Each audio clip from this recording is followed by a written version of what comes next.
ವಶವು ತಕ್ಕ ಉತ್ತರ ಕೊಡುವ ಶಕ್ತಿಯು ಯೆಹೋವನಿಂದಾಗುವುದು.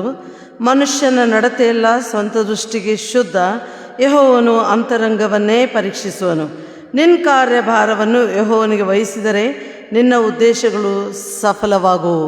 ನಮ್ಮ ಆರಂಭವು ತಂದೆ, ಮಗ, ಪರಿಶುದ್ಧಾತ್ಮನ ತ್ರೈಕ ನಾಮದಲ್ಲಿ ಉಂಟಾಗಲಿ. ಆಮೇನ್.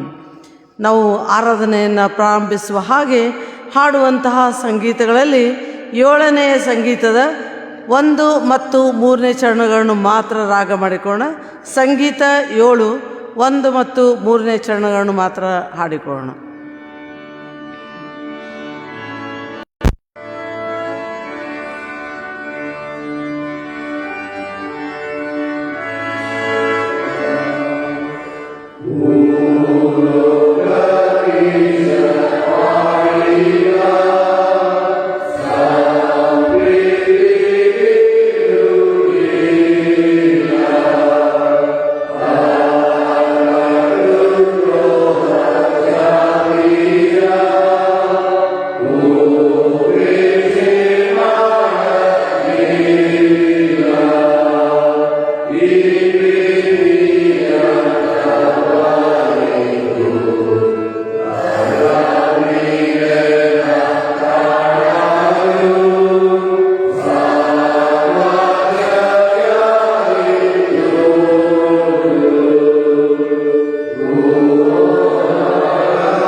ಭೂಪರಲೋಕಗಳಿಗೆ ಒಡೆಯನಾಗಿರುವಂಥ ನಮ್ಮ ಪರಮ ಪ್ರೀತಿಯ ತಂದೆಯ ದೇವರೇ, ಅಪ್ಪ ಕರ್ತನೆ, ಈ ಉದಯ ಜಾವದಲ್ಲಿ ನಿನ್ನ ಪಾದ ಸನ್ನಿಧಿಯಲ್ಲಿ ಸೇರಿ ಬಂದಂಥ ಎಲ್ಲ ನಿನ್ನ ಭಕ್ತ ಸಮೂಹವನ್ನು ವಿಶೇಷವಾಗಿ ನಿನ್ನ ಆಶೀರ್ವಾದ ಕೃಪೆಗಳಿಂದ ತುಂಬಿಸಬೇಕಾಗಿ ಬೇಡಿಕೋತೀವಪ್ಪ. ಹೌದು ಸ್ವಾಮಿ, ಈ ದಿವಸ ಜೀವಿತರ ಪಟ್ಟಿಯಲ್ಲಿ ನಾವು ಇರುವುದು ಅದು ನಿನ್ನ ಮಹಾಕೃಪೆಯಾಗಿದೆ ಸ್ವಾಮಿ. ನೀನು ನಮ್ಮ ಜೀವನದಲ್ಲಿ ಮಾಡಿರುವಂಥ ಎಲ್ಲ ಮಹೋಪಕಾರಗಳನ್ನು ನೆನೆಸಿಕೊಂಡು ಈ ಮುಂಜಾವಿನಲ್ಲಿ ನಿನ್ನ ನಾಮಕ್ಕೆ ಕೋಟ್ಯಾನುಕೋಟಿ ಸ್ತೋತ್ರಗಳನ್ನು ಸಲ್ಲಿಸೋರಾಗಿದ್ದೀವಪ್ಪ. ಹೌದು ಸ್ವಾಮಿ, ಸೇರಿ ಬಂದಂಥ ಎಲ್ಲ ಭಕ್ತ ಸಮೂಹ ಯಾವ ಆಶಾಕಾಂಕ್ಷೆಗಳು ಕುಂದುಕೊರತೆಗಳಿಂದ ಬಂದಿದ್ದಾರೋ ನೀನು ಬಲ್ಲಾತನಾಗಿದ್ದಿ. ಅವೆಲ್ಲವುಗಳನ್ನ ಚಿತ್ತಕ್ಕನುಸಾರ ಈಡೇರಿಸಪ್ಪ. ನಮ್ಮ ಸಭೆಯ ಎಲ್ಲ ಕುಟುಂಬಗಳನ್ನು ಹೆಸರಾಗಿ ಆಶ್ವಸಿಸು ಸ್ವಾಮಿ. ಯಾವ ಕುಟುಂಬಗಳಲ್ಲಿ ಯಾವ ಸಮಸ್ಯೆಗಳಿವೆಯೋ, ಯಾವ ಅನಾರೋಗ್ಯಗಳಿವೆಯೋ ನೀನು ಬಲ್ಲಾತನಾಗಿದ್ದಿ. ಅವೆಲ್ಲವುಗಳನ್ನ ಚಿತ್ತಕ್ಕನುಸಾರವಾಗಿ ಈಡೇರಿಸಬೇಕಾಗಿ ಬೇಡಿಕೋತೇವಪ್ಪ. ವಿಶೇಷವಾಗಿ ಸಕಲ ಜ್ಞಾನ ನಿಧಿಯಾಗಿರುವಂಥ ದೇವರೇ, ಈ ಸಮಯದಲ್ಲಿ ನಾವು ಇಂದಿನಿಂದ ಪರೀಕ್ಷೆಯನ್ನು ಬರೀತಾರಂಥ ಎಲ್ಲ SSLC ಮಕ್ಕಳಿಗೋಸ್ಕರ ಬೇಡಿಕೋತಾ ಇದ್ದೇವೆ ಸ್ವಾಮಿ. ಇಂದಿನಿಂದ ಏಪ್ರಿಲ್ 2ರವರೆಗೆ ಪರೀಕ್ಷೆಯನ್ನು ಬರೀತಾ ಇರುವಂಥ ಎಲ್ಲ ನಮ್ಮ ಸಭೆಯ ಮತ್ತು ನಿಲಯದ SSLC ಮಕ್ಕಳನ್ನೇ ನಿನ್ನ ಕೃಪಾಕಟಾಕ್ಷಕ್ಕೆ ಒಪ್ಪಿಸ್ತೇವಪ್ಪ ಸ್ವಾಮಿ. ಮಕ್ಕಳಿಗೆ ಬೇಕಾಗುವಂಥ ಪರಲೋಕ ಜ್ಞಾನವನ್ನು ಕೊಡು. ಪರೀಕ್ಷಾ ಸಮಯದಲ್ಲಿ ಬೇಕಾಗುವಂಥ ಆರೋಗ್ಯವನ್ನು ಕೊಡು ಸ್ವಾಮಿ. ತಾಳ್ಮೆಯನ್ನು ಕೊಡಪ್ಪ. ಈ ರೀತಿ ಮಕ್ಕಳನ್ನು ವಿಶೇಷವಾಗಿ ಆಶ್ವಸಿಸಿ ಇಂದಿನಿಂದ ಬರೆಯುವಂಥ ಅವರ ಪರೀಕ್ಷೆಗಳ ಮೇಲಿನ ಹಸ್ತವನ್ನಿಟ್ಟು ಆ ಪರೀಕ್ಷೆಗಳನ್ನು ನೀನು ಆಶ್ವಸಿಸಬೇಕಾಗಿ ಬೇಡಿಕೋತೇವಪ್ಪ.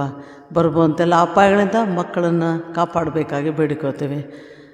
ಹೌದು ಸ್ವಾಮಿ, ಈ ಒಂದು ಕ್ಷಮಾದಿನಗಳಲ್ಲಿ ನಿನ್ನ ವಾಕ್ಯ ಸಂದೇಶಗಳನ್ನು ಹೊತ್ತು ತರ್ತಾ ಇರುವಂಥ ಎಲ್ಲ ನಿನ್ನ ಸೇವಕ ವೃಂದದವರನ್ನು ವಿಶೇಷವಾಗಿ ಆಶ್ವಸಿಸಪ್ಪ. ಅವರ ಪ್ರಯಾಣಗಳನ್ನು ಆಶ್ವಸಿಸಿ ಸುರಕ್ಷಿತವಾಗಿ ಅವರು ಬಂದು ಸುರಕ್ಷಿತವಾಗಿ ತಮ್ಮ ಸ್ಥಳಗಳಿಗೆ ಹೋಗಲಿಕ್ಕಾಗುವಂತೆ ಮತ್ತು ಸಭೆಗೆ ವಾಕ್ಯವೆಂಬಂಥ ಮನ್ನವನ್ನು ಬಿತ್ತರಿಸುವಾಗ ಅದು 100ರಷ್ಟು 60ರಷ್ಟು ಫಲಿಸಲಿಕ್ಕಾಗುವಂತೆ ಕೃಪೆ ನಡೆ ಸ್ವಾಮಿ.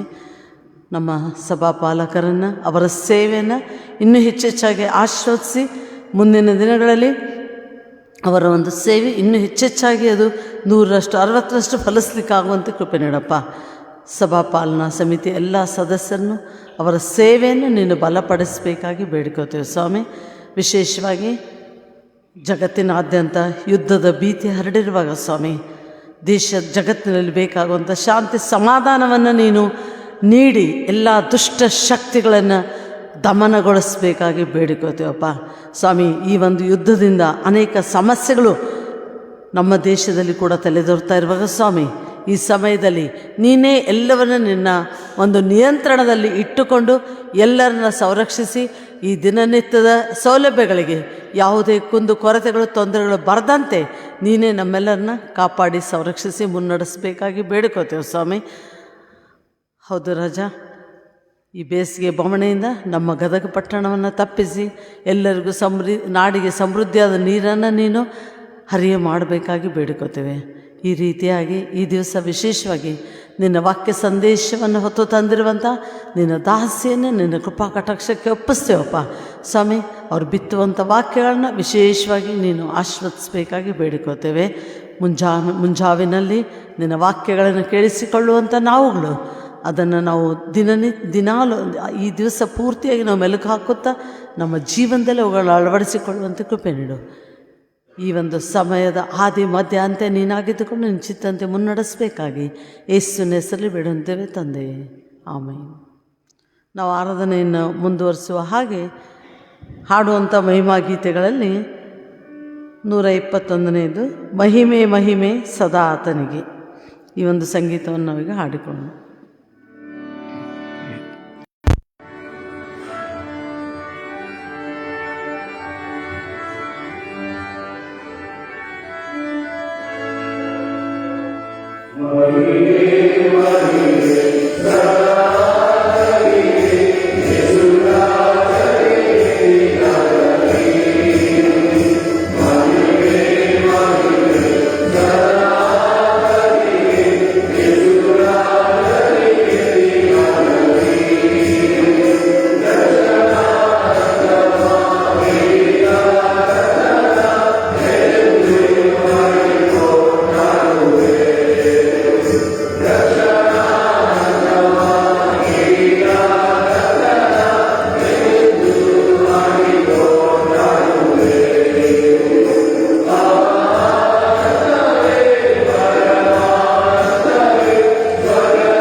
ಕ್ರಿಸ್ತೇಸುವಿನಲ್ಲಿ ಪ್ರೀತಿಯ ಸಭೆಯೆಲ್ಲ ಸಭಿಕರೇ, ಈ ಬೆಳಗಿನ ಜಾವದ ಶುಭ ಮುಂಜಾನೆ ತಮ್ಮೆಲ್ಲರಿಗೂ. ಇಲ್ಲಿಯ ನಿಮ್ಮೊಟ್ಟಿಗೆ ಬಂದು ದೇವರ ಸಂದೇಶವನ್ನು ಕೇಳುವಂತೆಯೂ ಆತನನ್ನು ಆರಾಧಿಸುವಂತೆಯೂ ತಂದೆ ದೇವರು ಕೊಟ್ಟಂಥ ಅವಕಾಶಕ್ಕಾಗಿ ಸ್ತೋತ್ರವನ್ನು ಸಲ್ಲಿಸ್ತೇನೆ. ಅಯ್ಯನವರಿಗೂ ಸಭಾಪಾಲನಾ ಸಮಿತಿಗೂ ನೆರೆದು ಬಂದಂಥ ನಿಮ್ಮೆಲ್ಲರಿಗೂ ಕೃತಜ್ಞತೆಯನ್ನು ಸಲ್ಲಿಸುವಳಾಗಿದ್ದೇನೆ. ಪ್ರಿಯರೇ, ಇಂದು ನಾವು ಧ್ಯಾನ ಮಾಡಲಿಕ್ಕಿರುವಂಥ ದೇವರ ವಾಕ್ಯದ ಭಾಗವು ಹೊಸ ಒಡಂಬಡಿಕೆಯಲ್ಲಿ ಮತ್ತಾಯನು ಬರೆದ ಸುವಾರ್ತೆ 11ನೇ ಅಧ್ಯಾಯ ವಚನ 28ರಿಂದ 30ರವರೆಗೆ. ಮತ್ತಾಯನು ಬರೆದ ಸುವಾರ್ತೆ 11ನೇ ಅಧ್ಯಾಯ ವಚನ 28ರಿಂದ 30ರವರೆಗೆ. ಎಲೈ ಕಷ್ಟಪಡುವವರೇ, ಹೊರೆ ಹೊತ್ತವರೇ, ನೀವೆಲ್ಲರೂ ನನ್ನ ಬಳಿಗೆ ಬನ್ನಿರಿ, ನಾನು ನಿಮಗೆ ವಿಶ್ರಾಂತಿ ಕೊಡುವೆನು. ನಾನು ಸಾತ್ವಿಕನೂ ದೀನ ಮನಸ್ಸುಳ್ಳವನೂ ಆಗಿರುವುದರಿಂದ ನನ್ನ ನೊಗವನ್ನು ನಿಮ್ಮ ಮೇಲೆ ತೆಗೆದುಕೊಂಡು ನನ್ನಲ್ಲಿ ಕಲಿತುಕೊಳ್ಳಿರಿ. ಆಗ ನಿಮ್ಮ ಆತ್ಮಗಳಿಗೆ ವಿಶ್ರಾಂತಿ ಸಿಕ್ಕುವುದು. ಯಾಕಂದರೆ ನನ್ನ ನೊಗವು ಮೃದುವಾದದ್ದು, ನನ್ನ ಹೊರೆಯು ಹೌರವಾದದ್ದು ಅಂದನು ಎಂಬುವಂಥದ್ದೇ. ಪ್ರಿಯರೇ, ಈ ಮಾತನ್ನು ಯೇಸು ಸ್ವಾಮಿಯವರು ಇಸ್ರಾಯೇಲರ ಜನರಿಗೆ ಹೇಳಿದಂಥ ಮಾತಾಗಿದೆ. ಆಗಿನ ಕಾಲದಲ್ಲಿ ಯೇಸು ಸ್ವಾಮಿ ತನ್ನ ಸುವಾರ್ತೆಯನ್ನು ಸಾರಲಿಕ್ಕೆ ಪ್ರಾರಂಭ ಮಾಡಿದಂಥ 3.5 ವರ್ಷಗಳಲ್ಲಿ ಆತನು ಜನರ ಮಧ್ಯದಲ್ಲಿ ಇರುವಾಗ ಆ ಜನರ ಹೊರೆಗಳನ್ನು, ಕಷ್ಟಗಳನ್ನು, ಸಂಕಟಗಳನ್ನು ಅರ್ಥ ಮಾಡಿಕೊಂಡ್ರು. ಆಗ ಸ್ವಾಮಿ ಆ ಜನರಿಗೆ ಕರೆ ಕೊಡ್ತಾ ಇದ್ದಾನೆ, ಅವರ ಕಷ್ಟಗಳನ್ನು ನೋಡಿ. ಏನಂತ? ಎಲ್ಲ ಈ ಕಷ್ಟಪಡುವವರೇ, ನೀವ್ಯಾಕೆ ಇಷ್ಟು ಕಷ್ಟಪಡ್ತಾ ಇದ್ದೀರಾ? ನನ್ನ ಬಳಿಗೆ ಬನ್ನಿರಿ, ನಾನು ನಿಮಗೆ ವಿಶ್ರಾಂತಿ ಕೊಡ್ತೇನೆ. ನಾನು ಒಂದು ಹೊರೆಯನ್ನು ನಿಮ್ಮ ಮೇಲೆ ಹೊರಿಸ್ತೇನೆ, ಆದರೆ ಆ ಹೊರೆಯು ಬಹಳ ಹೌರವಾದದ್ದು. ನನ್ನ ಹೊರೆಯು, ನನ್ನ ನೊಗವು ಬಹಳ ಮೃದುವಾದದ್ದು. ನೀವು ಪಡುತ್ತಿರುವಂಥ ಕಷ್ಟಗಳು ತುಂಬ ಭಾರವಾದವುಗಳು. ಅವೆಲ್ಲವುಗಳನ್ನು ನೀವು ನಿಮ್ಮಿಂದ ತೆಗೆದು ಹಾಕಬೇಕಾ? ಆದರೆ ನನ್ನ ಬಳಿಗೆ ಬನ್ನಿರಿ ಅಂತ ಸ್ವಾಮಿ ಅವರಿಗೆ ಕರೆ ನೀಡ್ತಾ ಇದ್ದಾನೆ. ಸ್ವಾಮಿ ಹೇಳೋದು ಬನ್ನಿರಿ ಎಂಬುದಾಗಿ. ಅದು ಒಂದು ಕರೆ, ಒಂದು ಆಹ್ವಾನ. ಹೋಗಿರಿ ಅಂತ ಹೇಳಿಲ್ಲ ಸ್ವಾಮಿ. ಇಷ್ಟು ಕಷ್ಟಪಡ್ತಾ ಇದ್ದೀರಾ, ಹಾಗಾದರೆ ಧರ್ಮಶಾಸ್ತ್ರದ ಪ್ರಕಾರ ನೀವು ಅವರ ಬಳಿಗೆ ಹೋಗಿರಿ, ಇವರ ಬಳಿಗೆ ಹೋಗಿರಿ, ಅವರನ್ನು ಭೇಟಿ ಮಾಡಿರಿ, ಅಲ್ಲಿ ಹೋದರೆ ನಿಮ್ಮ ಕಷ್ಟ ತೀರುತ್ತೆ ಅಂತ ಸ್ವಾಮಿ ಹೇಳಲಿಲ್ಲ. ನನ್ನ ಬಳಿಗೆ ಬನ್ನಿರಿ ಅಂತ ಕರೀತಾ ಇದ್ದಾನೆ. ಈ ಒಂದು ಕರೆಯು ಆ ಜನರ ದೈಹಿಕ ವಿಶ್ರಾಂತಿಗಾಗಿ, ಮಾನಸಿಕವಾಗಿ ಮತ್ತು ಭಾವನಾತ್ಮಕವಾಗಿ ಸಾಂತ್ವವನ್ನು ಕಂಡುಕೊಳ್ಳಲು ಇಸ್ರಾಯೇಲ್ ಜನರಿಗೆ ಸ್ವಾಮಿ ನೀಡಿದ ಒಂದು ಕರೆಯಾಗಿದೆ. ಹಾಗಾದರೆ ಆಗಿನ ಕಾಲದ ಜನರು, ಇಸ್ರಾಯೇಲರು ಯಾವೆಲ್ಲ ಕಷ್ಟಗಳನ್ನು, ತೊಂದರೆಗಳನ್ನು, ಹೊರೆಗಳನ್ನು ಹೊತ್ತಿದ್ದರು ಎಂಬುದಾಗಿ ನಾವು ವಿಚಾರ ಮಾಡುವಾಗ, ಮೊದಲನೇದಾಗಿ ಆಗಿನ ಕಾಲದಲ್ಲಿ ಆ ದೇವರು ಕೊಟ್ಟಂಥ ದಶಾಜ್ಞೆಗಳನ್ನು ಅನುಸರಿಸುವಲ್ಲಿ ಅವರಿಗೆ ತುಂಬ ಭಾರವಾದಂಥ, ದ್ವಂದ್ವವಾದಂಥ ವಿಚಾರಗಳನ್ನು ಆಗಿನ ಯಾಜಕರು ಮತ್ತು ಮಹಾಯಾಜಕರು, ರಬ್ಬಿಗಳು ಅವರ ಮೇಲೆ ಹೇರ್ತಾ ಇದ್ದರು. ದಶಾಜ್ಞೆಗಳನ್ನು ಕೈಕೊಂಡು ನಡೆಯುವುದರಲ್ಲಿ ತುಂಬ ದ್ವಂದ್ವವಾದಂಥ ವಿಚಾರಗಳನ್ನು ಜನರ ಮೇಲೆ ಹೇರ್ತಾ ಇದ್ದರು.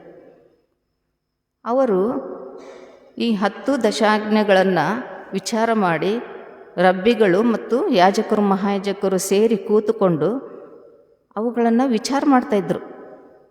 ಒಬ್ಬರಿಗೊಬ್ಬರು ವಿಚಾರ ವಿನಿಮಯಗಳನ್ನು ಮಾಡಿ ಒಂದು ಆಜ್ಞೆಯನ್ನು ಪಾಲಿಸಬೇಕಾದರೆ ಏನೆಲ್ಲ ಮಾಡಬೇಕು ಅನ್ನುವಂಥದ್ದನ್ನು ಅವರು ಬರವಣಿಗೆ ಮೂಲಕ ಬರೆದಿಡ್ತಾ ಇದ್ದರು. ಒಂದು ವಿಚಾರದ ಪ್ರಕಾರ ಒಂದು ಆಜ್ಞೆಯನ್ನು ಅವರು ಕೂಲಂಕುಷವಾಗಿ ವಿಶ್ಲೇಷಣೆ ಮಾಡಲು 2 ವರ್ಷ ತೆಗೆದುಕೊಂಡ್ರಂತೆ, ಒಂದು ಆಜ್ಞೆಗಾಗಿ. ಅಷ್ಟು ಸುವಿಸ್ತಾರವಾದಂಥ ವಿಚಾರಗಳನ್ನು ಜನರ ಮೇಲೆ ಹೇರುವುದು ಅವರ ಉದ್ದೇಶ. ಅವರು ಬರೆದಿಟ್ಟಂಥ ತಮ್ಮ ವಿಚಾರಗಳನ್ನು ಶಿಮ್ನಾ ಮತ್ತು ಟಾಲ್ಮಂಡ್ ಎಂಬುವಂಥ ಗ್ರಂಥಗಳಲ್ಲಿ, ಮಿಷ್ನಾ ಮತ್ತು ಟಾಲ್ಮಂಡ್ ಎನ್ನುವಂಥ ಗ್ರಂಥಗಳಲ್ಲಿ ಬರೆದಿಡ್ತಾ ಇದ್ದರು. ಆ ಗ್ರಂಥಗಳನ್ನು ಜನರು ಓದಿ ಅರ್ಥ ಮಾಡಿಕೊಳ್ಳಿಕ್ಕೆ ಆಗ್ತಾ ಇರಲಿಲ್ಲ. ಯಾಕಂದರೆ ಒಂದೇ ಗ್ರಂಥ, ನಮ್ಮ ಹಾಗೆ ಪ್ರತಿಯೊಬ್ಬರ ಕೈಯಲ್ಲಿ ಸಿಗುವಂಥ ಬೈಬಲ್ ಅಲ್ಲ. ಅವುಗಳನ್ನು ಅರ್ಥ ಮಾಡಿಕೊಳ್ಳೋದರಲ್ಲಿ ತುಂಬ ಅವರಿಗೆ ಕಠಿಣವಾಗಿತ್ತು. ಯಾಕಂದರೆ ಅವರು ಏನು ಹೇಳ್ತಾರೆ ಅದನ್ನೇ ಪಾಲಿಸ್ಬೇಕಷ್ಟೆ. ಉದಾಹರಣೆಗಾಗಿ ಒಂದು ಆಜ್ಞೆಗೆ 39 ಉಪ ಆಜ್ಞೆಗಳು ಅನ್ನಬಹುದು. ನಾವು ಒಂದು ಆಜ್ಞೆಯನ್ನು ಪಾಲಿಸಲಿಕ್ಕೆ ಹೀಗೆ ಮಾಡಬೇಕು, ಹಾಗೆ ಮಾಡಬೇಕಂತ 39 ಉಪ ವಿಚಾರಗಳನ್ನು ಅವರು ಹೇಳುವಾಗ ಜನರು ಎಷ್ಟಂತ ನೆನಪಿಟ್ಕೊಳ್ಬೇಕು ಪ್ರಿಯರೇ. ಅಕಸ್ಮಾತ್ ಅದರೊಳಗಿಂದ ಒಂದು ಸ್ವಲ್ಪ ತಪ್ಪಾದರೆ ಅದಕ್ಕೆ ಶಿಕ್ಷೆಯನ್ನು ಅವರು ಅನುಭವಿಸಬೇಕಾಗಿತ್ತು. ಆದ್ದರಿಂದ ತುಂಬ ಭಾರವಾದಂಥ ಹೊರೆಗಳನ್ನು ಅಥವಾ ಕಷ್ಟದ ವಿಚಾರಗಳು ಜನರ ಮೇಲೆ ಹೇರಲ್ಪಟ್ಟಿದ್ದವು. ಅದಕ್ಕೆ ಸ್ವಾಮಿ ಹೇಳ್ತಾ ಇದ್ದಾನೆ, ಅಂತಹ ಹೊರೆಗಳಿಂದ ನಿಮಗೆ ಮುಕ್ತಿ ಸಿಗಬೇಕಾ, ನನ್ನ ಬಳಿಗೆ ಬನ್ನಿರಿ ಅಂತ ಹೇಳ್ತಾರೆ. ಉದಾಹರಣೆಗಾಗಿ ಸಬ್ಬತ್ತಿನವನ್ನು ದೇವರ ದಿನವೆಂದು ಆಚರಣೆಗೆ ತಂದುಕೊಳ್ಳಿರಿ. ಇದರದ್ದು ಉದ್ದೇಶ ಏನಂದರೆ, 6 ದಿನ ಕೆಲಸ ಮಾಡಿದ್ದಂಥವರು 7ನೇ ದಿನ ವಿಶ್ರಮಿಸಿಕೊಳ್ಳಬೇಕು. ದೇವರ ಆಜ್ಞೆ. ವಿಶ್ರಾಂತಿ, ಎರಡನೇದು ದೇವರನ್ನು ಆರಾಧಿಸುವುದು ಆ ದಿನದಲ್ಲಿ. ಇಷ್ಟು ತಿಳ್ಕೊಂಡ್ರೆ ಸಾಕಾಗುತ್ತಾ? ಹಾಗಾದರೆ ಯಾಕೆ, ಯಾವ ರೀತಿ ವಿಶ್ರಾಂತಿ ತಗೋಬೇಕು ಆ ದಿನದಲ್ಲಿ ಅನ್ನುವಂಥದ್ದನ್ನು ಅವರು ಮತ್ತೆ ಡಿಸ್ಕಷನ್ ಮಾಡಿ ಬರೆದಿಡ್ತಾ ಇದ್ದರು. ಏನು ಮಾಡಬಾರ್ದು? ಆ ದಿನ ಒಲೆ ಹತ್ತಿಸಬಾರ್ದು. ಇದು ಒಂದು ಪಾಯಿಂಟ್. ಒಲೆ ಹತ್ತಿಸಬಾರ್ದು ಅಂದರೆ ಅಡುಗೆ ಮಾಡೋ ಹಾಗಿಲ್ಲ, ಬಿಸಿನೀರು ಕಾಯಿಸೋ ಹಾಗಿಲ್ಲ ಸ್ನಾನಕ್ಕೆ, ಮತ್ತು ದೀಪಗಳನ್ನು ಹಚ್ಚಿಡೋ ಹಾಗೆ ಆ ದಿನ ಹಚ್ಚೋ ಹಾಗಿಲ್ಲ, ಆರಿಸುವ ಹಾಗಿಲ್ಲ. ಎಲ್ಲವನ್ನು ಶುಕ್ರವಾರ ಸೂರ್ಯಾಸ್ತದ ಮೊದಲೇ ಮಾಡಿಟ್ಕೊಳ್ಬೇಕಾಗಿತ್ತು. ಶನಿವಾರ ಸೂರ್ಯಾಸ್ತದವರೆಗೂ ಇದು ಯಾವುದೇ ಕಾರ್ಯಗಳನ್ನು ಮಾಡುವಂತಿಲ್ಲ. ಈಗಲೂ ಕೂಡ ಲೈಟ್ ಹಾಕಲ್ಲಂತೆ ಯಹೂದ್ಯರು. ಲೈಟ್ ಆನ್ ಮಾಡಲ್ಲ, ಆಫು ಮಾಡಲ್ಲ, ಹಾಗೆ ಇರಬೇಕದು. ಯಾವ ರೂಮಲ್ಲಿ ಬೆಳಕು ಬೇಕೋ ಆ ರೂಮಲ್ಲಿ ಹಾಗೆಯೇ ಶುಕ್ರವಾರ ಲೈಟ್ ಆನ್ ಮಾಡಿದರೆ ಶನಿವಾರ ರಾತ್ರಿಯೆಲ್ಲ ಅದು ಇರಬೇಕು. ಬೆಳಗ್ಗೆ ಶುಕ್ರವಾರ ಶನಿವಾರ ಪೂರ್ತಿ ಉರಿತಾ ಇರಬೇಕು. ಅದನ್ನು ತಪ್ಪಿಸೋ ಹಾಗಿಲ್ಲ. ಹಾಗಾದರೆ ಅಷ್ಟೇ ಅಲ್ಲ ಪ್ರಿಯರೇ, ಈಗ ಅಡುಗೆ ಮಾಡಬಾರ್ದು ಅನ್ನುವಾಗ ಅಲ್ಲಿ ಅವರು ಏನು ಹೇಳ್ತಾರೆ ಅಂದರೆ, ಬೇಯಿಸುವುದಲ್ಲ, ಹುರಿಯುವುದು ಇಲ್ಲ, ಕುದಿಸುವುದು ಇಲ್ಲ, ಸುಲಿಯುವುದು ಇಲ್ಲ, ಹಿಸುಕುವುದು ಇಲ್ಲ, ಪುಡಿ ಮಾಡುವುದು ಇಲ್ಲ, ಚೂರು ಮಾಡುವುದು ಇಲ್ಲ, ಕತ್ತರಿಸುವುದಿಲ್ಲ, ನಾದುವುದು ಅಲ್ಲ. ಇದು ಯಾವುದೇ ಕೆಲಸವನ್ನು ಮಾಡಬಾರ್ದು. ನಾನು ಅಂದ್ಕೊಂಡೆ ಇದೆಲ್ಲ ಮಾಡೋದಕ್ಕಿಂತ ಬೇಯಿಸೋದು ಹುರಿಯೋದು ಏನೂ ಇಲ್ಲಲ್ಲ, ನಮ್ಮ ಈಗಿನ ಪ್ರಕಾರ ಕುಕ್ಕಿಂಗ್ ವಿದೌಟ್ ಫೈರ್ ಮಾಡ್ಬೋದಲ್ಲ ಅಂತ. ಈ ವಿಚಾರ ಅವಾಗೂ ಮಾಡ್ಬೋದಾಗಿತ್ತಲ್ಲ ಅಂತ. ಬೇಯಿಸೋ ಹಾಗಿಲ್ಲ, ಹಾಗೆ ತಿನ್ಬೋದು. ಆದರೆ ಆ ಟೈಮ್ದಲ್ಲಿ ಏನು ಹೇಳ್ತಾ ಇದ್ದಾರೆ ಅವರು? ಕತ್ತರಿಸುವ ಹಾಗಿಲ್ಲ, ಪುಡಿ ಮಾಡುವ ಹಾಗಿಲ್ಲ. ಎಂಥ ಕಠಿಣವಾದ ರೂಲ್ಸ್ ಇದ್ದು. ಯೇಸು ಸ್ವಾಮಿ ಹಳ್ಳಿ ಪಳ್ಳಿಗಳಲ್ಲಿ ಅಲೆದಾಡ್ತಾ ಸುವಾರ್ತೆ ಸಾರುವಾಗ ಆತನ ಶಿಷ್ಯರು ಆತನ ಹಿಂದೆ ಹೋದರು. ಅವತ್ತು ಸಬ್ಬತ್ ದಿನ. ಅವರು ತನೆಗಳನ್ನು ತಿಂತಾ ಇದ್ದರು. ಆವಾಗ ಶಾಸ್ತ್ರಿ ಪರಾಯಸಾಯರು ಬಂದು ಹೇಳಿದರು, ನೀನು ನಿನ್ನ ಶಿಷ್ಯರು ಸಬ್ಬತ್ ದಿನವನ್ನು ಗಣನೆಗೆ ತೆಗೆದುಕೊಳ್ತಾ ಇಲ್ಲ. ಏನು ಮಾಡಿದ್ರಲ್ಲಿ? ಅವರೇನು ಕುದಿಸಿದ್ರಾ, ಬೇಯಿಸಿದ್ರಾ? ಏನು ಮಾಡಲಿಲ್ಲ, ಸುಮ್ಮನೆ ತಿಂತಾ ಇದ್ದರು. ಆದರೂ ಕೂಡ ಅವ್ರ ಮೇಲೆ ಅವ್ರು ಹೇಳ್ತಾ ಇದ್ದಾರೆ ಇದು ತಪ್ಪು ಅಂತ. ಏನು ಮಾಡಿದರು? ಮತ್ತು ಅವ್ರಿಗೇನು ತಪ್ಪು ಮಾಡಿದರು ಅಂದರೆ ತನೆಗಳನ್ನು ಮುರಿದಿದ್ದು ಸಬ್ಬತ್ತಿನದಲ್ಲಿ ಮುರಿಬಾರ್ದು, ಅದು ನೀವು ಆಜ್ಞೆಯನ್ನು ತಪ್ಪಿದ್ರಿ ಎಂಬುದಾಗಿ ಅವ್ರಿಗೆ ಹೇಳ್ತಾ ಇದ್ದಾರೆ. ನೋಡ್ರಿ, ಎಷ್ಟು ಸಣ್ಣ ಸಣ್ಣ ವಿಚಾರಗಳಲ್ಲಿ ಆ ಜನರನ್ನು ಸಿಲುಕಿಸಿಬಿಟ್ಟಿದ್ರು. ಅಂಥ ಭಾರವಾದಂಥ ಹೊರೆಗಳಿಗಾಗಿ ಸ್ವಾಮಿ ಜನರನ್ನು ತನ್ನ ಬಳಿ ಕರೀತಾ ಇದ್ದಾನೆ. ನನ್ನ ಕಡೆ ಬನ್ನಿರಿ, ನಾನು ನಿಮಗೆ ವಿಶ್ರಾಂತಿ ಕೊಡ್ತೇನೆ, ನಿಮ್ಮ ಹೊರೆಗಳನ್ನು ತೆಗೆದು ಹಾಕ್ತೇನೆ, ನನ್ನ ಜೊತೆ ಬನ್ನಿರಿ ಅಂತ ಕರೀತಾ ಇದ್ದಾನೆ ಪ್ರಿಯರೇ. ಹಾಗಾದರೆ ಸ್ವಾಮಿ ಕಡೆ ಬಂದಾಗ ಈ ಹೊರೆಗಳನ್ನು ಹೇಗೆ ಆತನು ತೆಗೆದು ಹಾಕ್ತಾನೆ ಅನ್ನುವಂಥ ನಾವು ವಿಚಾರವನ್ನು ಮಾಡೋಣ. ಅದಕ್ಕಿಂತ ಪೂರ್ವದಲ್ಲಿ ಇದು ಸಬ್ಬತ್ತಿನವನ್ನು ಆರಾಧನೆ ಮಾಡುವಂಥದ್ದು ಒಂದು, ಅಥವಾ ಈ 10 ಆಜ್ಞೆಗಳನ್ನು ಅವರು ತಮ್ಮಲ್ಲಿ ಅಳವಡಿಸಿಕೊಳ್ಳುವುದು ಒಂದನೇ ಹೊರೆಯಾಗಿತ್ತು. ಎರಡನೇ ಹೊರೆ ಸರ್ವಾಂಗ ಹೋಮಗಳನ್ನು ಅರ್ಪಿಸುವಂಥದ್ದು. ಪ್ರತಿ ವರ್ಷ ಅವರು ಸರ್ವಾಂಗ ಹೋಮಗಳನ್ನು ತಂದು ಅರ್ಪಿಸುವಾಗ ದೇವಾಲಯದಲ್ಲಿ ಅವರು ತಂದಂಥ ಪ್ರಾಣಿ ಪಕ್ಷಿಗಳನ್ನು ಯಾಜಕರು ಫಸ್ಟು ಚೆಕ್ ಮಾಡಬೇಕು. ಅವರು ಎಸ್ ಅಂದಮೇಲೆ ಮಹಾಯಾಜಕರ ಕಡೆ ತೆಗೆದುಕೊಂಡು ಹೋಗಬೇಕಿತ್ತು. ಆವಾಗ ಯಾಜಕರು ಏನು ಮಾಡ್ತಾಯಿದ್ರಂತೆ, ತಂದಂಥ ಪ್ರಾಣಿ ಪಕ್ಷಿಗಳನ್ನು ನೋಡಿ ಅವರು ಇದು ಸರಿಯಲ್ಲ, ಇದು ಸರ್ವಾಂಗ ಹೋಮಕ್ಕೆ ಯೋಗ್ಯವಾದಂಥದ್ದಲ್ಲ, ಇದು ಬೇಡ, ಬೇರೆ ತಗೊಂಡು ಬನ್ನಿರಿ ಅಂತ. ತಂದಂಥ ಜನರು ತಿರುಗಿ ಅದನ್ನು ಅವರವರ ಊರುಗಳಿಗೆ ಹೋಗಿ ಮತ್ತೆ ತಂದು ಅರ್ಪಿಸೋದು ಕಷ್ಟದಾಯಕ. ಆವಾಗೇನು ಮಾಡ್ತಾಯಿದ್ರು, ಯಾಜಕರು ತಮ್ಮದೇ ಆದಂಥ ಏಜೆಂಟ್ಗಳು ಮಾರಾಟ ಮಾಡುವಂಥದ್ದು ಕಡೆ ಕಳಿಸ್ತಾಯಿದ್ರು.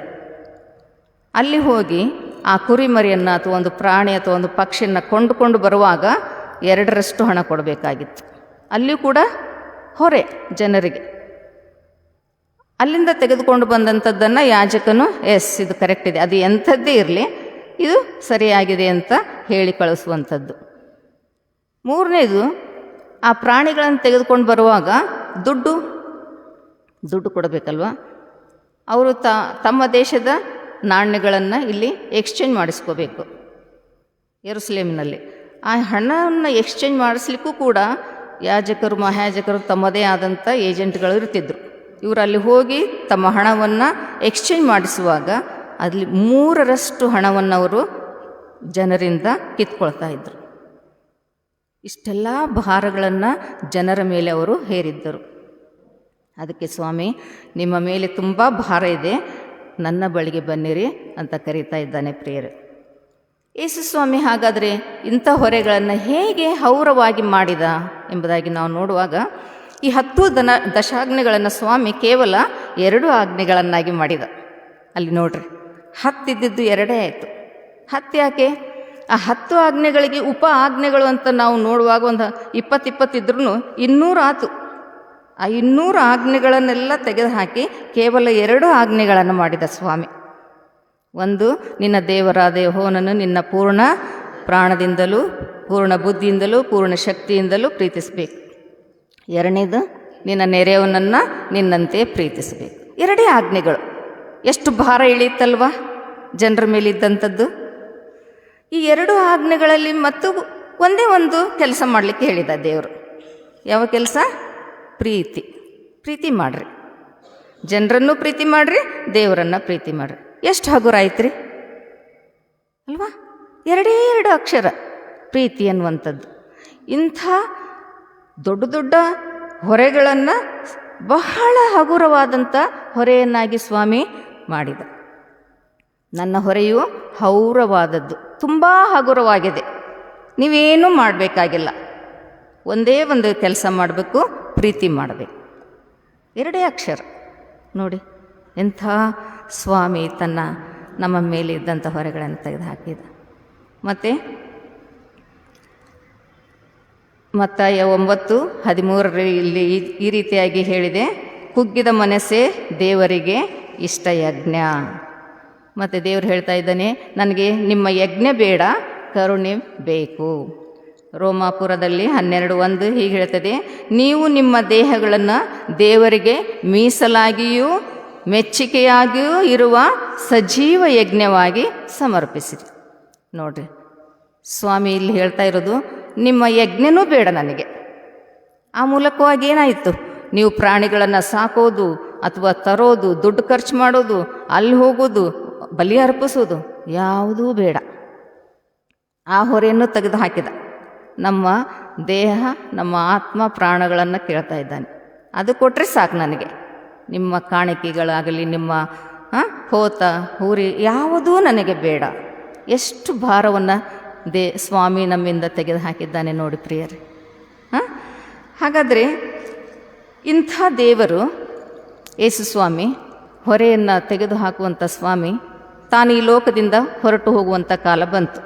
ಆವಾಗ ಆತನು ವಿಚಾರ ಮಾಡಿದ, ನಾನು ಹೋದ್ಮೇಲೆ ಜನರ ಹೊರೆಯನ್ನು ಯಾರು ಹೌರ ಮಾಡುವರು ಯಾರಿದ್ದಾರೆ ಅಂತ ಬೆಸ್ತರನ್ನು ಕರಿತಾ ಇದ್ದಾನೆ. ಬೆಸ್ತರೇ, ಬನ್ನಿರಿ, ನನ್ನ ಬಳಿಗೆ ಬನ್ನಿರಿ, ನಾನು ನಿಮ್ಮನ್ನು ಮನುಷ್ಯರನ್ನು ಹಿಡಿಯುವ ಬೆಸ್ತರನ್ನಾಗಿ ಮಾಡ್ತೇನೆ.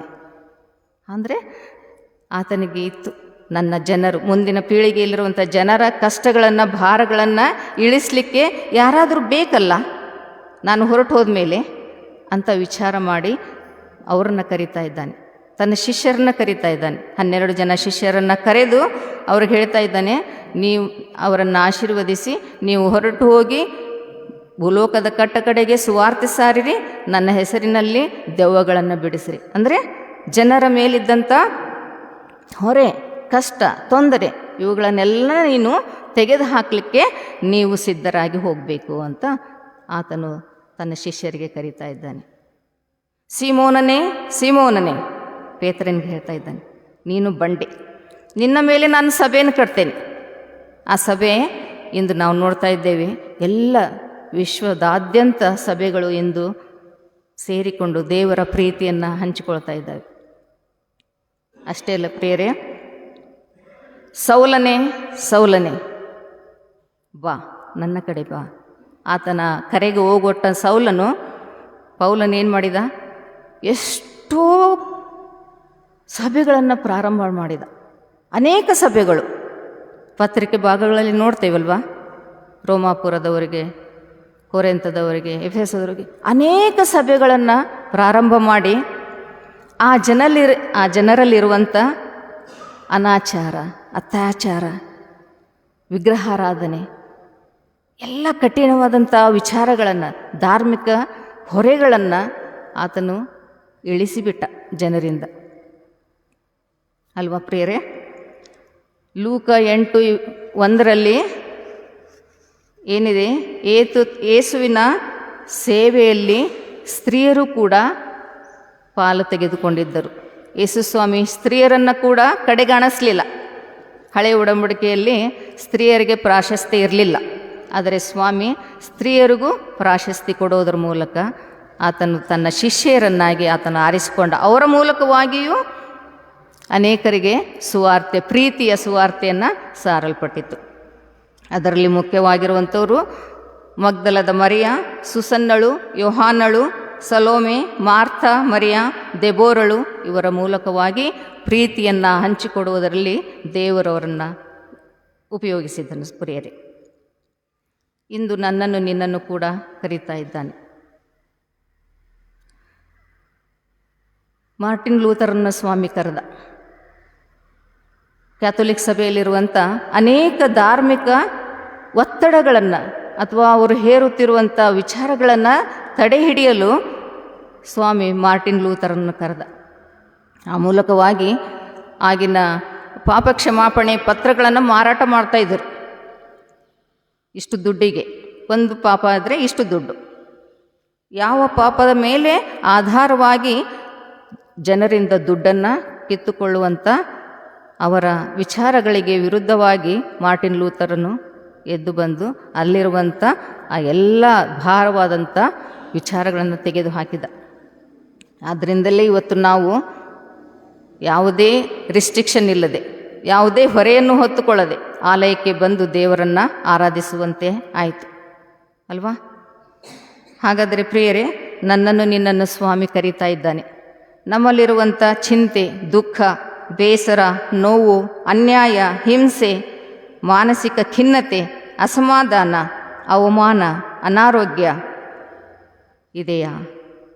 ಅವೆಲ್ಲವುಗಳನ್ನು ತೆಗೆದು ಹಾಕಲಿಕ್ಕೆ ಸ್ವಾಮಿ ನನ್ನನ್ನು ನಿನ್ನನ್ನು ಕರೀತಾ ಇದ್ದಾನೆ, ಕೈ ಚಾಚಿ ಕರೀತಾ ಇದ್ದಾನೆ.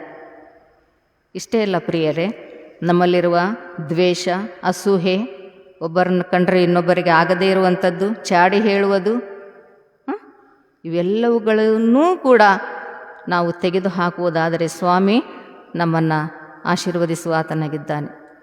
ಆತನ ಪ್ರೀತಿಯನ್ನು ನಾವು ಅನುಭವಿಸಲಿಕ್ಕೆ ಆತನು ನಮ್ಮನ್ನು ಕರೀತಾ ಇದ್ದಾನೆ. ಅಷ್ಟೇ ಅಲ್ಲ ಪ್ರಿಯರೇ, ಆತನು ನಮ್ಮನ್ನು ಇವತ್ತು ಕರೀತಾ ಇದ್ದಾನೆ. ಯಾಕೆ ಅಂದರೆ ಪ್ರತಿದಿನ ಆತನೊಂದಿಗೆ ಆಳವಾದ ಸಂಬಂಧವನ್ನು ನಾವು ಅನುಭವಿಸಲು ಮತ್ತು ಆನಂದಿಸಲು ನಮ್ಮನ್ನು ಕರೀತಾ ಇದ್ದಾನೆ. ಪ್ರತಿದಿನ ಬೆಳಗ್ಗೆಯಿಂದ ಸಂಜೆಯವರೆಗೂ ನಾವು ಆತನಲ್ಲಿದ್ದುಕೊಂಡು ಆತನ ಪ್ರೀತಿಯನ್ನು ನಾವು ಅನುಭವಿಸಬೇಕು ಮತ್ತು ಅದನ್ನು ಆನಂದಿಸಬೇಕು. ಅದಕ್ಕಾಗಿ ನಮ್ಮನ್ನು ಕರೀತಾ ಇದ್ದಾನೆ. ಉದಾಹರಣೆಗಾಗಿ ಆದಿಯಲ್ಲಿ ದೇವರು ಆದಾಮ ಹವ್ವರೊಟ್ಟಿಗೆ ಪ್ರತಿದಿನವೂ ಸಾಯಂಕಾಲದ ಸಮಯದಲ್ಲಿ ಸಂಜಾ ವೇಳೆಯಲ್ಲಿ ವಾಕಿಂಗ್ ಹೋಗ್ತಾ ಇದ್ರು. ಎಷ್ಟು ಆಳವಾದಂಥ ಸಂಬಂಧ ಅವರಲ್ಲಿ ಬೆಳೆದಿತ್ತು. ಇಬ್ಬರೊಟ್ಟಿಗೂ ದೇವರು ಪ್ರತಿದಿನ ತಂಗಾಳಿಯಲ್ಲಿ ಅವರೊಟ್ಟಿಗೆ ಅಡ್ಡಾಡ್ತಾ ಇದ್ದ, ವಾಕ್ ಮಾಡ್ತಾ ಇದ್ದ. ಎಂಥ ವಿಚಾರಗಳು! ನಮ್ಮಲ್ಲಿ ಸ್ವಾಮಿ ನಮ್ಮ ಜೊತೆಗೂ ಕೂಡ ಪ್ರತಿದಿನ ನಮ್ಮೊಟ್ಟಿಗೆ ವಾಕಿಂಗ್ ಮಾಡಲು ಕರೀತಾ ಇದ್ದಾನೆ. ಬನ್ನಿ ಮಕ್ಕಳೇ, ನನ್ನೊಟ್ಟಿಗೆ ಬನ್ನಿ ಅಂತ. ಅದೇ ರೀತಿ ಹನೋಕನು ಕೂಡ ಸ್ವಾಮಿಯೊಟ್ಟಿಗೆ ಪ್ರತಿದಿನ ವಾಕಿಂಗ್ ಹೋಗ್ತಾ ಇದ್ದಂತೆ. ಪ್ರತಿದಿನ ವಾಕ್ ಮಾಡುವಾಗ ಇಬ್ಬರು ಹೋಗಿ ಒಂದು ಸ್ಥಳ ಬಂದ ಮೇಲೆ ದೇವರು ಪರಲೋಕಕ್ಕೆ ಹೋಗ್ತಾ ಇದ್ರು, ಹನೋಕ ವಾಪಸ್ ತನ್ನ ಮನೆ ಕಡೆ ಬರ್ತಾ ಇದ್ದ. ಒಂದು ದಿನ ವಾಕ್ ಮಾಡ್ತಾ ಮಾಡ್ತಾ ಆನಂದವಾಗಿ ಮಾತಾಡ್ತಾ ಇಬ್ಬರೂ ಸೇರಿ ಪರಲೋಕಕ್ಕೆ ಹೋಗ್ಬಿಟ್ರು ಅಲ್ವಾ.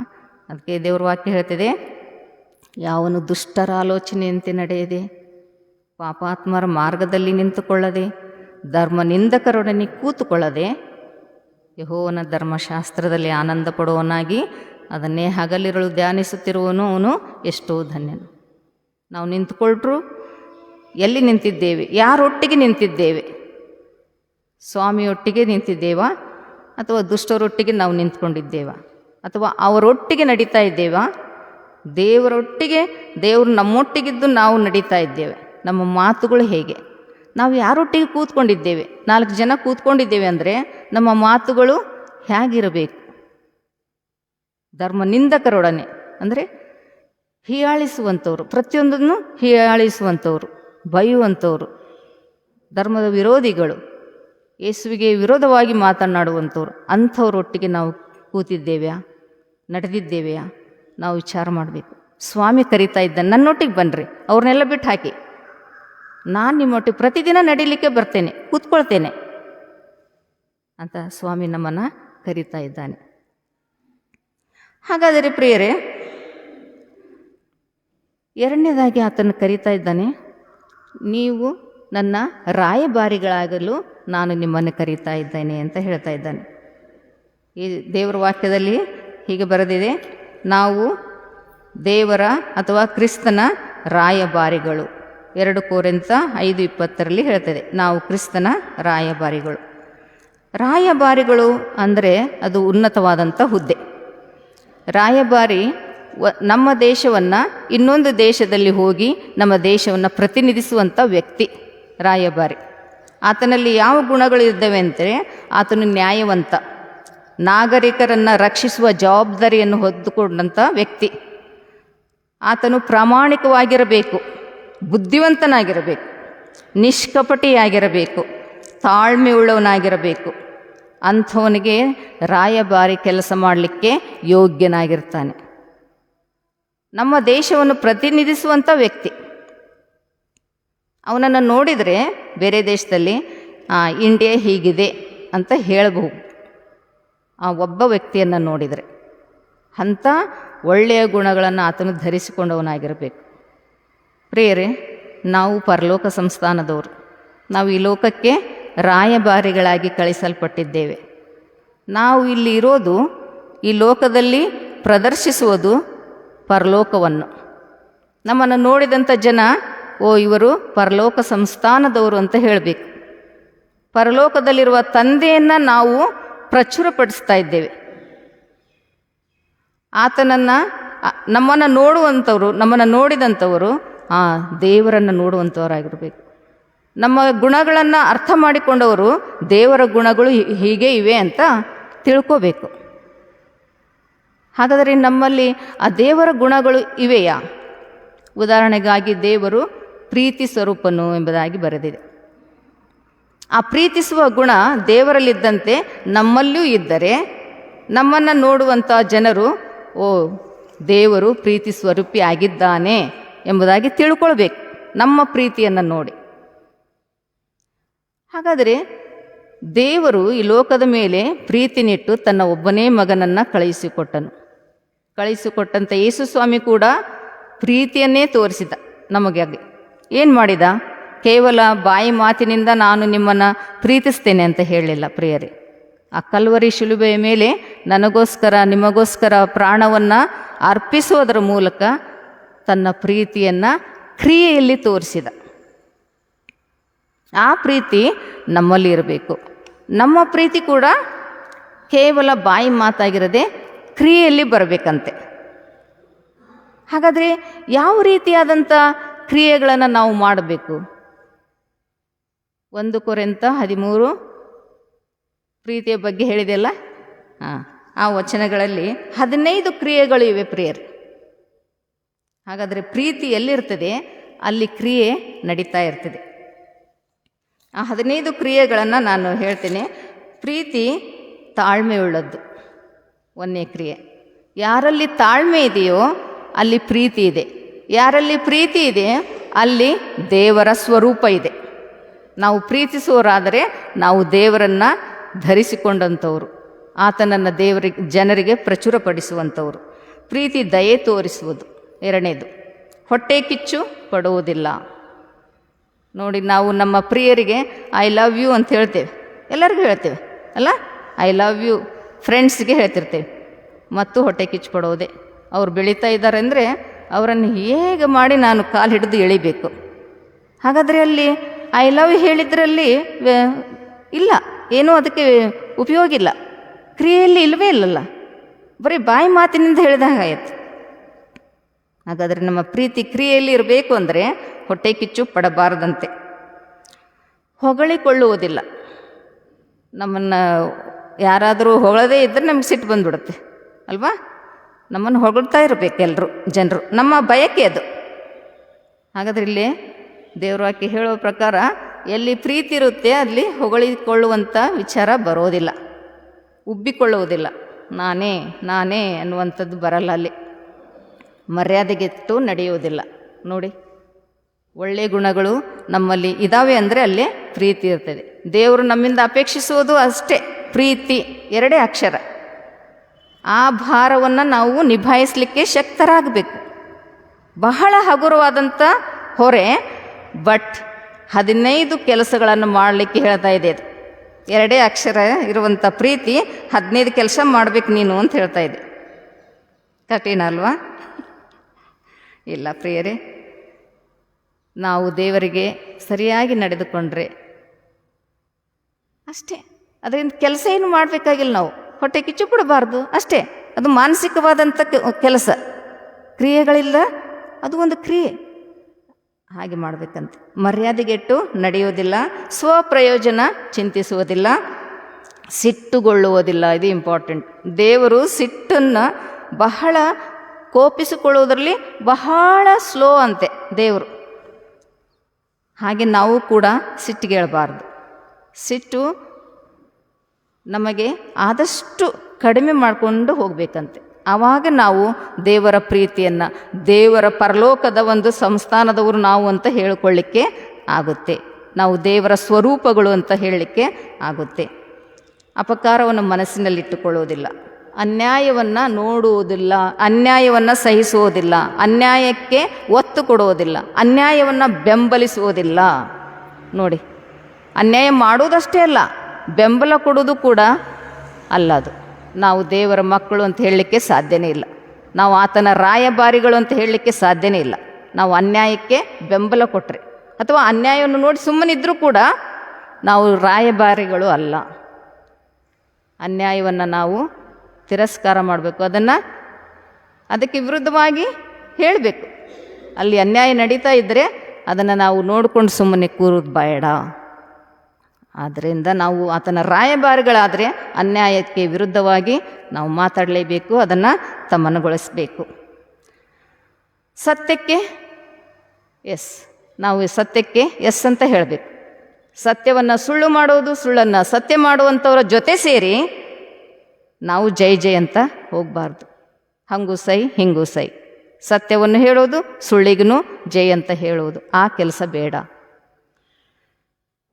ಎಲ್ಲವನ್ನು ಅಡಗಿಸಿಕೊಳ್ಳುತ್ತದೆ, ಎಲ್ಲವನ್ನೂ ನಂಬುತ್ತದೆ, ಎಲ್ಲವನ್ನು ನಿರೀಕ್ಷಿಸುತ್ತದೆ, ಸಹಿಸಿಕೊಳ್ಳುತ್ತದೆ. ಇಂಥ 15 ಕಾರ್ಯಗಳನ್ನು ಮಾಡುವುದರ ಮೂಲಕವಾಗಿ ಪ್ರೀತಿಯನ್ನು ನಾವು ಕಾರ್ಯರೂಪದಲ್ಲಿ ತೋರ್ಪಡಿಸಲಿಕ್ಕೆ ದೇವರು ನಮ್ಮನ್ನು ಕರೀತಾ ಇದ್ದಾನೆ. ಆವಾಗ ನಾವು ಆತನ ರಾಯಭಾರಿಗಳು ಎಂಬುದಾಗಿ ನಮ್ಮನ್ನು ಪ್ರಚುರಪಡಿಸಲಿಕ್ಕೆ ಸಾಧ್ಯ. ಹಾಗಾದರೆ ದೇವರು ಪ್ರೀತಿ ಸ್ವರೂಪಿ ಅಷ್ಟೇ ಅಲ್ಲ ಪ್ರಿಯರೇ, ದೇವರು ಅಚಲನು. ಮಲಾಕಿ 3:6 ಹೀಗೆ ಹೇಳ್ತಾನೆ, ನಾನು ಕರ್ತನು ಬದಲಾಗುವುದಿಲ್ಲ. ದೇವರು ನಿನ್ನೆ ಇವತ್ತು ನಾಳೆಯೂ ಒಂದೇ ರೀತಿಯಾಗಿರುವ ಆತನು ಅಚಲನು. ನಮ್ಮನ್ನು ಕೂಡ ದೇವರು ಅದಕ್ಕಾಗಿ ಕರಿತಾ ಇದ್ದಾನೆ, ಒಂದೇ ರೀತಿಯಾಗಿರ್ರಿ. ನೀನು ತಣ್ಣಗೂ ಅಲ್ಲ, ಬೆಚ್ಚಗೂ ಅಲ್ಲ, ಉಗುರು ಬೆಚ್ಚಗಾಗಿರುವುದರಿಂದ ನಿನ್ನನ್ನು ಕಾರಿ ಬಿಡ್ತೇನೆ ಅಂತ ಹೇಳ್ತಾ ಇದ್ದಾನೆ ಸ್ವಾಮಿ. ಆದ್ದರಿಂದ ನಾವು ಆತನ ರಾಯಭಾರಿಗಳು ಅಂತ ನಾವು ಹೇಳಿಕೊಳ್ಳುವಾಗ ನಮ್ಮನ್ನು ನಾವು ಒಂದೇ ರೀತಿಯಾಗಿ ವಿಚಾರ ಮಾಡಬೇಕು. ನಾವು ಕೆಟ್ಟವರಾಗೇ ಇದ್ದು ಬಿಡೋಣ, ಒಳ್ಳೆಯವರಾಗೇ ಇರೋಣ. ಈಚೆ ಕೆಟ್ಟದ್ದು ಮಾಡೋದು, ಈಚೆ ಒಳ್ಳೆಯದು ಹೌದು. ಇಲ್ಲಿ ಪ್ರತಿದಿನವೂ ಪ್ರಾರ್ಥನೆಯಲ್ಲಿ ತೊಡಗಿಕೊಳ್ಳೋದು ಹೌದು, ಅಲ್ಲೇ ಅನ್ಯಾಯಕ್ಕೆ ಕೈ ಜೋಡಿಸೋದು ಹೌದು. ಆದರೆ ಅದು ನಾವು ರಾಯಭಾರಿಗಳು ಅಲ್ಲ, ನಾವು ದೇವರನ್ನು ತೋರ್ಪಡಿಸುವಂಥವರು ಅಲ್ಲ. ಒಂದಕ್ಕೆ ಅಂಟಿಕೊಳ್ಳೋಣ, ಒಂದು ಅನ್ಯಾಯಕ್ಕಾಗಿ ಇದ್ದು ಬಿಡೋಣ ಅಥವಾ ಸತ್ಯಕ್ಕಾಗಿ ಆದರೂ ಇದ್ದು ಬಿಡೋಣ ಎನ್ನುವಂಥ ವಿಚಾರಗಳನ್ನು ದೇವರೀಗ ನಮಗೆ ಹೇಳ್ತಾ ಇದ್ದಾನೆ. ದೇವರು ನ್ಯಾಯಾಧೀಶನು, ನ್ಯಾಯವಂತನು. ನಾವು ಕೂಡ ನ್ಯಾಯವಂತರಾಗಿರಬೇಕು. ಪಾಪರಹಿತನು, ಪವಿತ್ರನು. ನೋಡ್ರಿ, ಯೋಸೇಫನು ಪಾಪದಲ್ಲಿ ಸಿಕ್ಕಿಸಲು ಹೆಣ್ಮಗಳು ಪ್ರಯತ್ನಪಟ್ಟರೂ ಆತನು ಪಾಪದಲ್ಲಿ ಬೀಳಲಿಕ್ಕೆ ಆಗಲಿಲ್ಲ. ಆತನು ಪಾಪವನ್ನು ಜಯಿಸಿದನು. ನಾವು ಕೂಡ ಪವಿತ್ರರಾಗಿ ಪಾಪರಹಿತರಾಗಿ ಜೀವಿಸುವುದಾದರೆ ನಾವು ಆತನ ರಾಯಭಾರಿಗಳು. ಇಷ್ಟೇ ಅಲ್ಲ, ಅನೇಕ ಗುಣಗಳು ದೇವರದಿದೆ. ಕ್ಷಮಿಸುವವನು, ನಂಬಿಗಸ್ತನು, ಕರುಣಾಮಯು, ದಯೆಯುಳ್ಳವನು, ಕೋಪಕ್ಕೆ ನಿರಾಕರಿಸುವನು, ನಿಧಾನನು ಆಗಿದ್ದಾನೆ. ಇಂತೆಲ್ಲ ದೇವರ ಗುಣಗಳನ್ನು ನಾವು ಹೊತ್ತುಕೊಂಡವರಾಗಿದ್ದರೆ ನಾವು ಆತನ ರಾಯಭಾರಿಗಳು. ಇದಕ್ಕಾಗಿ ದೇವರು ನಮ್ಮನ್ನು ಕರೀತಾ ಇದ್ದಾನೆ. ಇಷ್ಟೇ ಅಲ್ಲದೆ ಸುವಾರ್ತೆ ಸಾರಲಿಕ್ಕೆ ಕರೀತಾ ಇದ್ದಾನೆ. ಭೂಮಿಗೆ ಉಪ್ಪಾಗಲಿಕ್ಕೆ, ಬೆಳಕಾಗಲಿಕ್ಕೆ ನಮ್ಮನ್ನು ಕರೀತಾ ಇದ್ದಾನೆ.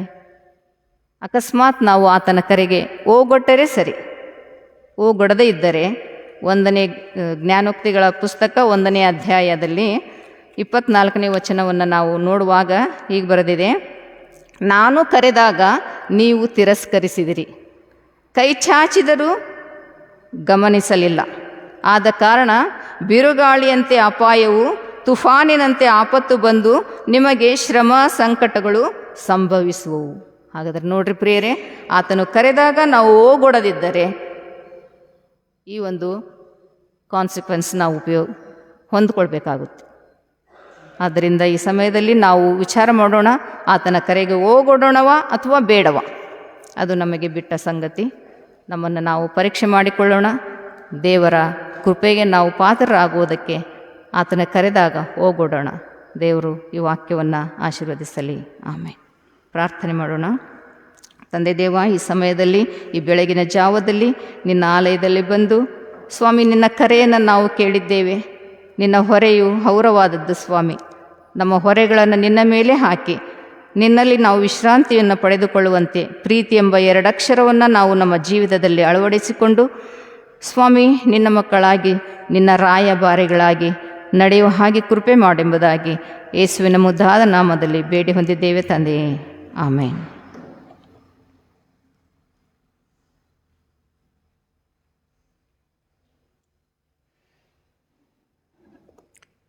ದೇವರು ನಮ್ಮನ್ನು ಪ್ರೀತಿಸಿದ ಮೇರೆಗೆ ನಾವು ಸಹ ಇತರರನ್ನು ಪ್ರೀತಿಸುವ ರಾಯಭಾರಿಗಳಾಗಿ ಈ ಲೋಕದಲ್ಲಿ ನಾವು ಜೀವಿಸಬೇಕು ಎಂಬಂಥ ಒಂದು ಶೀರ್ಷಿಕೆ ಅಡಿಯಲ್ಲಿ ಉತ್ತಮ ಸಂದೇಶವನ್ನು ನೀಡಿದಂಥ ದೇವಸೇವಕರಿಗೆ ತುಂಬ ಹೃದಯದ ಧನ್ಯವಾದಗಳು.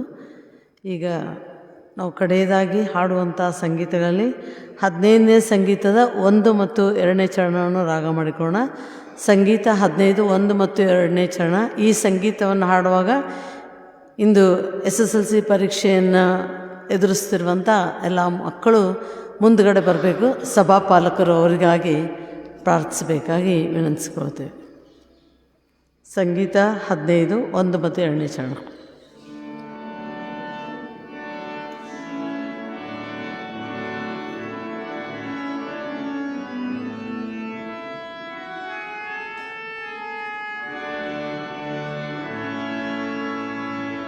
ಪ್ರೀತಿ ದಿವ್ಯ ರೂಪವಾಗಿ ನನ್ನ ನೀನು ನಿರ್ಮಿಸಿ, ಪ್ರೀತಿ ಪೂರ್ಣ ಕೃಪೆಯಾಗಿ ಬಿದ್ದ ನನ್ನ ನೆತ್ತಿದೆ. ಪ್ರೀತಿ ಸರ್ವ ಕಾಲಕ್ಕೆ ದಾಸಳಾಗಿ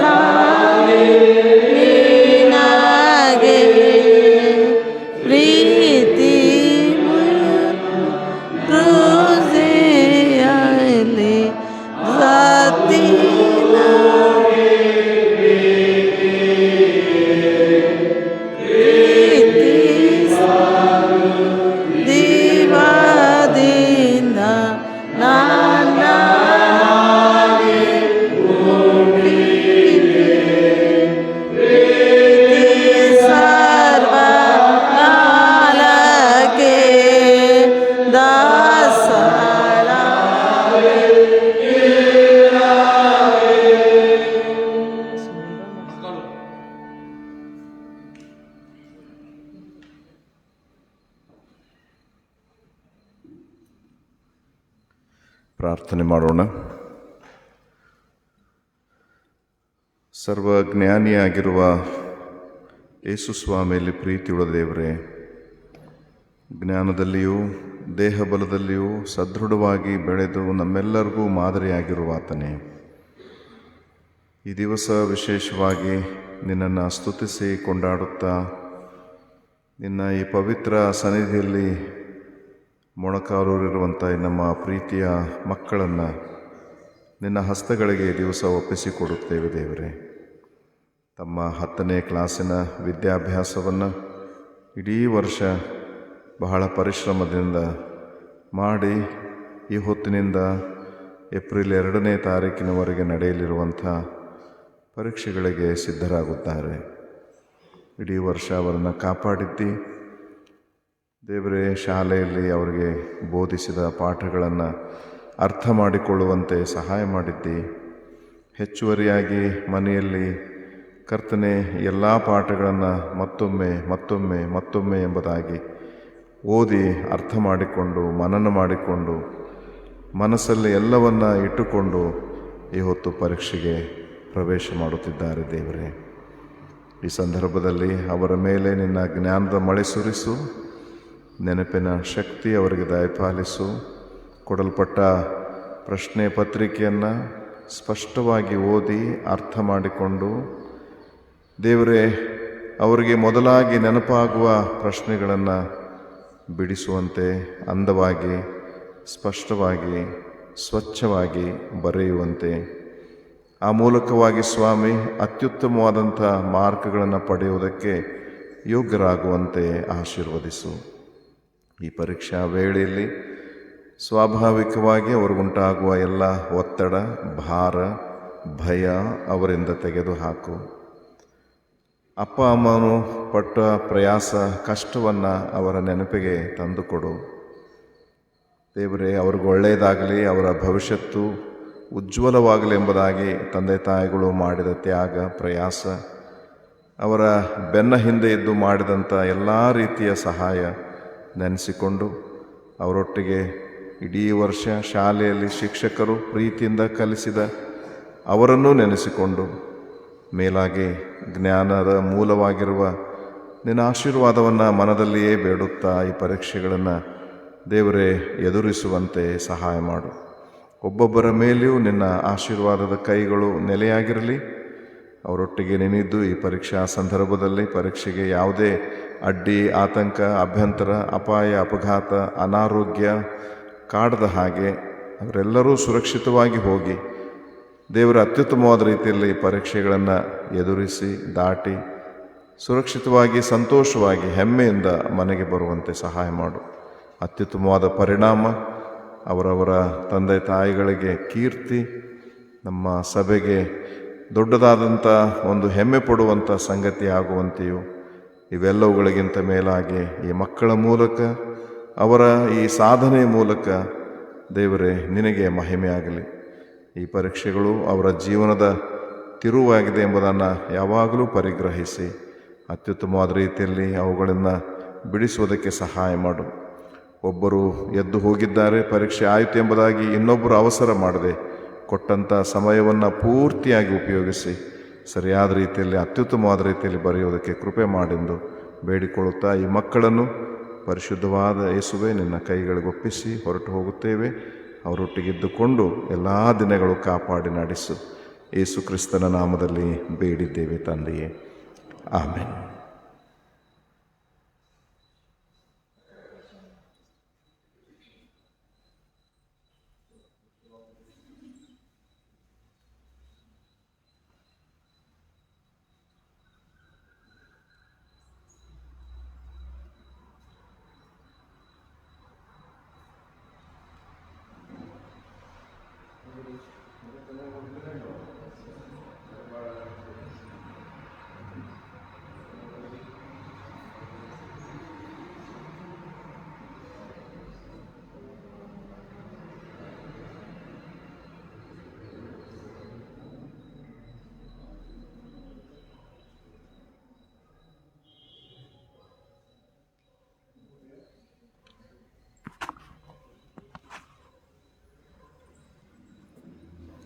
SSLC ಮಕ್ಕಳಿಗೆ ಬಹಳ ಉತ್ತಮವಾಗಿ ಅವರಿಗಾಗಿ ಅವರು ಇಂದು ಬರೆಯುವ ಪರೀಕ್ಷೆಗಾಗಿ ಪ್ರಾರ್ಥಿಸುತ್ತಾ ಇಬ್ಬರು ಸಭಾಪಾಲಕರು ನಮ್ಮ ಮಕ್ಕಳಿಗೆ ಶುಭವನ್ನು ಹಾರೈಸಿದ್ದಕ್ಕಾಗಿ ಅವರಿಗೆ ತುಂಬ ಹೃದಯದ ಧನ್ಯವಾದಗಳು.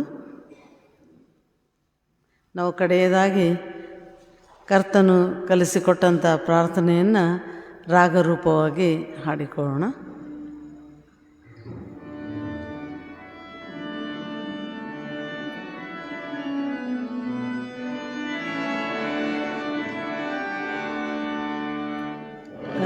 ಲೋಕ ಜನಕನೆ ಭವದ ವಿಧಾನ ನಿರುತವು ಪಾವನವಾಗಿರಲಿ, ಸುರಚಿರವಾಗಿಯ ನೀನಯ ರಾಜ್ಯ ಧರೆಯಲ್ಲಿ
ಕೊಂಡು ಸಮಾಧಾನದಿಂದ ನಮ್ಮ ಈ ದಿನದ ದಿನಚರಿಯನ್ನು ಆರಂಭಿಸೋಣ. ನಮ್ಮ ಕರ್ತನಾದ ಯೇಸುವಿನ ಕೃಪೆ, ದೇವರ ಪ್ರೀತಿ, ಪವಿತ್ರಾತ್ಮನ ಐಕ್ಯತೆ ನಿತ್ಯ ಕಾಲಕ್ಕೂ ನಮ್ಮೆಲ್ಲರ ಸಂಗಡ, ಪರೀಕ್ಷೆ ಬರೆಯುವ ಮಕ್ಕಳ ಸಂಗಡ ಇದ್ದುಕೊಂಡು ಆಶೀರ್ವದಿಸಿ ಕಾಪಾಡಲಿ. ಆಮೆನ್.